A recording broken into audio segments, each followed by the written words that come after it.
Bharat Sweden ಪಾಲುದಾರಿಕೆಯು ಎರಡು ವೈವಿಧ್ಯಮಯ ಆರ್ಥಿಕತೆಗಳು ಹಂಚಿಕೆಯ ದೃಷ್ಟಿಕೋನ ಮತ್ತು ಸಹಕಾರದ ಮೂಲಕ ಪರಸ್ಪರ ಪ್ರಯೋಜನವನ್ನು ಹೇಗೆ ಸೃಷ್ಟಿಸಬಹುದು ಎಂಬುದರ ಮಾದರಿಯಾಗಿದೆ ಎಂದು ಕೇಂದ್ರ ವಾಣಿಜ್ಯ ಮತ್ತು ಕೈಗಾರಿಕಾ ಸಚಿವ ಪಿಯೂಷ್ ಗೋಯಲ್ ಹೇಳಿದ್ದಾರೆ. ವಿದ್ಯಾರ್ಥಿಗಳು ಕಡ್ಡಾಯವಾಗಿ ರ್ಯಾಗಿಂಗ್ ವಿರೋಧಿ ಒಪ್ಪಂದಗಳನ್ನು ಸಲ್ಲಿಸಲು ವಿಫಲರಾದ ಸಂಸ್ಥೆಗಳು ಮತ್ತು ಅನುಸರಣಾ ಸಂಸ್ಥೆಗಳು ರ್ಯಾಗಿಂಗ್ ವಿರೋಧಿ ಒಪ್ಪಂದಗಳನ್ನು 30 ದಿನಗಳ ಒಳಗೆ ಸಲ್ಲಿಸಬೇಕು ಮತ್ತು ಎಲ್ಲಾ ವಿದ್ಯಾರ್ಥಿಗಳಿಂದ ಆನ್ಲೈನ್ ಒಪ್ಪಂದಗಳನ್ನು ಪಡೆಯಬೇಕು ಎಂದು ಯುಜಿಸಿ ನಿರ್ದೇಶಿಸಿದೆ. ಪ್ರಧಾನಿ ನರೇಂದ್ರ ಮೋದಿ ಅವರು ನಿನ್ನೆ ರಾಷ್ಟ್ರ ರಾಜಧಾನಿಯಲ್ಲಿ ದೆಹಲಿ ಬಿಜೆಪಿ ಸಂಸದರು, ಶಾಸಕರು ಮತ್ತು ಇತರ ನಾಯಕರೊಂದಿಗೆ ಸಂವಾದ ನಡೆಸಿದ್ದಾರೆ. ಸಾಮಾಜಿಕ ಮಾಧ್ಯಮ ಪೋಸ್ಟ್ನಲ್ಲಿ ದೆಹಲಿಯ ಜನರ ಜೀವನ ಮಟ್ಟವನ್ನು ಸುಧಾರಿಸುವ ಮಾರ್ಗಗಳ ಕುರಿತು ಸಭೆಯಲ್ಲಿ ವ್ಯಾಪಕ ಚರ್ಚೆ ನಡೆಸಲಾಗಿದೆ ಎಂದು ಮೋದಿ ಹೇಳಿದ್ದಾರೆ. ಈ ಸಂದರ್ಭದಲ್ಲಿ ದೆಹಲಿ ಮುಖ್ಯಮಂತ್ರಿ ರೇಖಾ ಗುಪ್ತಾ ಕೂಡ ಉಪಸ್ಥಿತರಿದ್ದರು. 2 ಹೊಸ ರೈಲ್ವೆ ಯೋಜನೆಗಳು ಸಂಪರ್ಕ ವಾಣಿಜ್ಯವನ್ನು ಸುಧಾರಿಸುತ್ತದೆ ಮತ್ತು ಸುಸ್ಥಿರತೆಯನ್ನು ಹೆಚ್ಚಿಸುತ್ತದೆ ಎಂದು ಪ್ರಧಾನಿ ನರೇಂದ್ರ ಮೋದಿ ಹೇಳಿದ್ದಾರೆ. ಪ್ರಧಾನಿ ಮೋದಿ ಅಧ್ಯಕ್ಷತೆಯ ಆರ್ಥಿಕ ವ್ಯವಹಾರಗಳ ಸಂಪುಟ ಸಮಿತಿ ಭಾರತೀಯ ರೈಲ್ವೆ ಜಾಲದಾದ್ಯಂತ 6,405 ಕೋಟಿ ರೂಪಾಯಿಗಳ ಹೂಡಿಕೆಯ 2 ಬಹು ಟ್ರ್ಯಾಕಿಂಗ್ ಯೋಜನೆಗಳನ್ನು ಅನುಮೋದಿಸಿದೆ. ಕಚ್ಚಾ ಸೂರ್ಯಕಾಂತಿ, ಸೋಯಾಬೀನ್ ಮತ್ತು ತಾಳೆ ಎಣ್ಣೆಗಳು ಸೇರಿದಂತೆ ಕಚ್ಚಾ ಖಾದ್ಯ ತೈಲದ ಮೇಲಿನ ಮೂಲ ಕಸ್ಟಮ್ಸ್ ಸುಂಕವನ್ನು ಕೇಂದ್ರವು 20% 10% ಇಳಿಸಿದೆ. ಇದರಿಂದಾಗಿ ಕಚ್ಚಾ ಮತ್ತು ಸಂಸ್ಕರಿಸಿದ ಖಾದ್ಯ ತೈಲಗಳ ನಡುವಿನ ಆಮದು ಸುಂಕದ ವ್ಯತ್ಯಾಸವು 8.75 ರಿಂದ 19.25ಕ್ಕೆ ಇಳಿದಿದೆ. ದೇಶದಲ್ಲಿ ಏರ್ ಕಂಡೀಷನ್ ಯಂತ್ರಗಳಿಗೆ ಹೊಸ ನಿಯಮವನ್ನು ಜಾರಿ ಮಾಡಲು ಕೇಂದ್ರ ಸರ್ಕಾರ ಮುಂದಾಗಿದೆ. ಇನ್ನು ಮುಂದೆ ಹೊಸ ಹವಾಮಾನ ನಿಯಂತ್ರಿತ ಯಂತ್ರಗಳ ಕನಿಷ್ಠ ತಾಪಮಾನ 16 ಅಥವಾ 18 ಡಿಗ್ರಿಗಳ ಬದಲಿಗೆ 20 ಡಿಗ್ರಿ ಸೆಲ್ಸಿಯಸ್ ಮತ್ತು ಪ್ರಸ್ತುತ ಗರಿಷ್ಠ ಇರುವ 30 ಡಿಗ್ರಿಗಳ ಬದಲಿಗೆ ಗರಿಷ್ಠ 28 ಡಿಗ್ರಿಯೊಂದಿಗೆ ಬರಲಿದೆ. ಈ ಆದೇಶ ಜಾರಿಗೆ ಬಂದ ನಂತರ 3 ವರ್ಷಗಳಲ್ಲಿ 18,000 ರಿಂದ 20,000 ಕೋಟಿ ರೂಪಾಯಿಗಳ ಉಳಿತಾಯವಾಗಬಹುದು ಎಂದು ಅಂದಾಜಿಸಲಾಗಿದೆ. ಯುಪಿಐ ಹಣ ಪಾವತಿ ಮೇಲೆ ಎಂಡಿಆರ್ ವಿಧಿಸಲು ಸರ್ಕಾರ ಯೋಜಿಸಿದೆ ಎನ್ನುವ ಸುದ್ದಿಯನ್ನು ಹಣಕಾಸು ಸಚಿವಾಲಯ ನಿರಾಕರಿಸಿದೆ.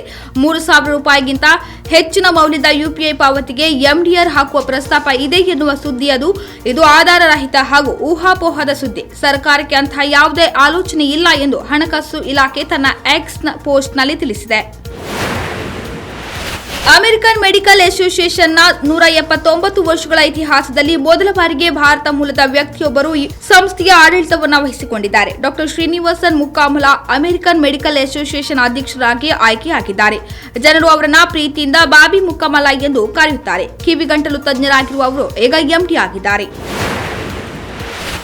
ಪ್ರಧಾನಿ ನರೇಂದ್ರ ಮೋದಿ ನೇತೃತ್ವದ ಕೇಂದ್ರ ಸರ್ಕಾರ 11 ವರ್ಷಗಳನ್ನು ಪೂರೈಸಿದೆ. ಈ ನೆನಪಿಗಾಗಿ ನಮೋ ಆಪ್ನಲ್ಲಿ ವಿಶೇಷ ಜನ್ಮನ್ ಸಮೀಕ್ಷೆಯನ್ನು ಪ್ರಾರಂಭಿಸಲಾಗಿದೆ. ಈ ಸಮೀಕ್ಷೆಗೆ ಜನರಿಂದ ಅಗಾಧ ಪ್ರತಿಕ್ರಿಯೆ ವ್ಯಕ್ತವಾಗಿದ್ದು, ದೇಶಾದ್ಯಂತ 5 ಲಕ್ಷಕ್ಕೂ ಹೆಚ್ಚು ಜನರು ಇದನ್ನು ಪ್ರಾರಂಭಿಸಿದ ಕೇವಲ 26 ಗಂಟೆಗಳಲ್ಲಿ ಇದರಲ್ಲಿ ಭಾಗವಹಿಸಿದ್ದಾರೆ.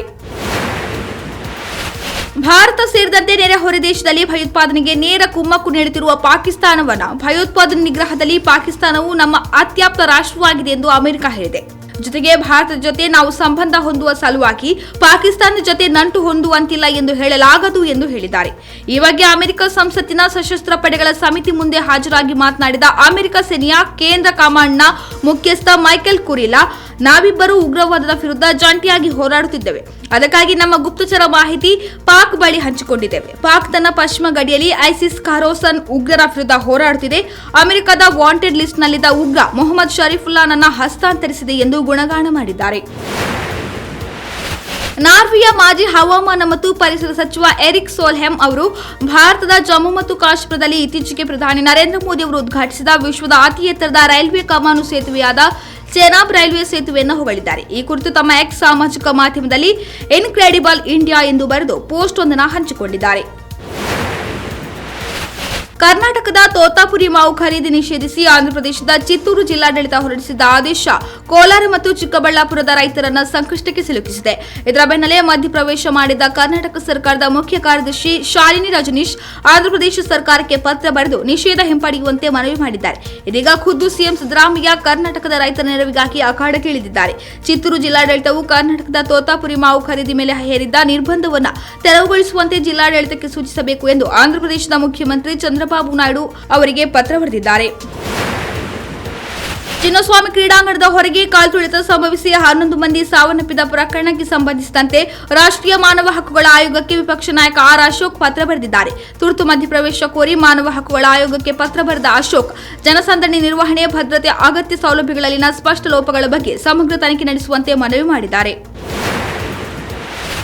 ಮಂಗಳೂರು ಗಲಭೆ ಬೆನ್ನಲ್ಲೇ ಖಾಕಿ ಪಡೆ ಪ್ರಚೋದನಕಾರಿ ಹೇಳಿಕೆ ನೀಡುವವರ ವಿರುದ್ಧ ಬ್ರೇಕ್ ಹಾಕಲು ಕಾರ್ಯಾಚರಣೆ ಶುರು ಮಾಡಿದೆ. ಈ ಸಂಬಂಧ ಇತ್ತೀಚೆಗಷ್ಟೇ ಪ್ರಚೋದನಕಾರಿ ಹೇಳಿಕೆಗಳನ್ನು ನೀಡಿದ್ದ ಆರೋಪದ ಮೇಲೆ ಆರ್ಎಸ್ಎಸ್ ಮುಖಂಡ ಕಲ್ಲಡ್ಕ ಪ್ರಭಾಕರ್ ಭಟ್ ಮೇಲೆಯೂ ಕೇಸ್ ದಾಖಲಾಗಿತ್ತು.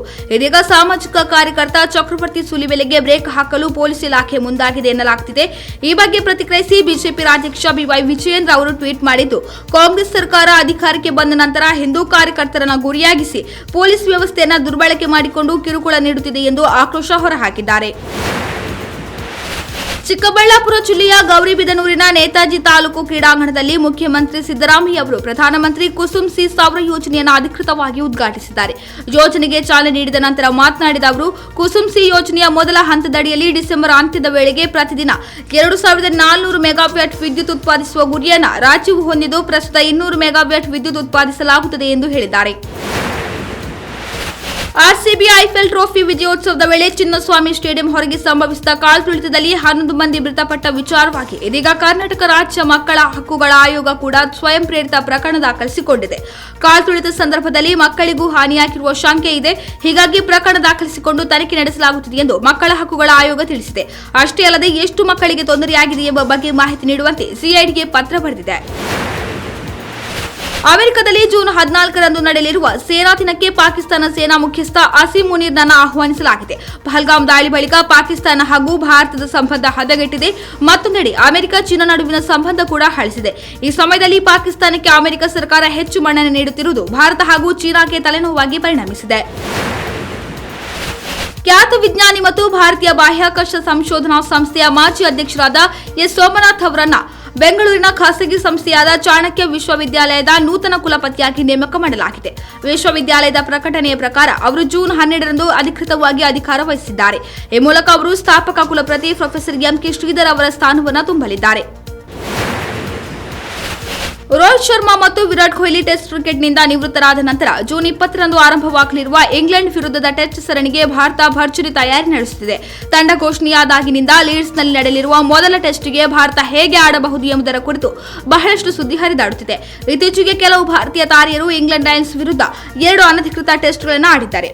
ನಾರ್ಥಾಂಪ್ಟನ್ನಲ್ಲಿ ನಡೆದ 2ನೇ ಪಂದ್ಯದಲ್ಲಿ ಕೆಎಲ್ ರಾಹುಲ್ ಮೊದಲ ಇನ್ನಿಂಗ್ಸ್ನಲ್ಲಿ ಶತಕ ಗಳಿಸಿದರು. ನಂತರ 2ನೇ ಇನ್ನಿಂಗ್ಸ್ನಲ್ಲಿ 50ಕ್ಕೂ ಹೆಚ್ಚು ಸ್ಕೋರ್ ಗಳಿಸಿದರು. ಇದು ಆರಂಭಿಕ ಆಟಗಾರನಾಗಿ ಅವರ ಸ್ಥಾನವನ್ನು ಬಹುತೇಕ ದೃಢಪಡಿಸಿದೆ.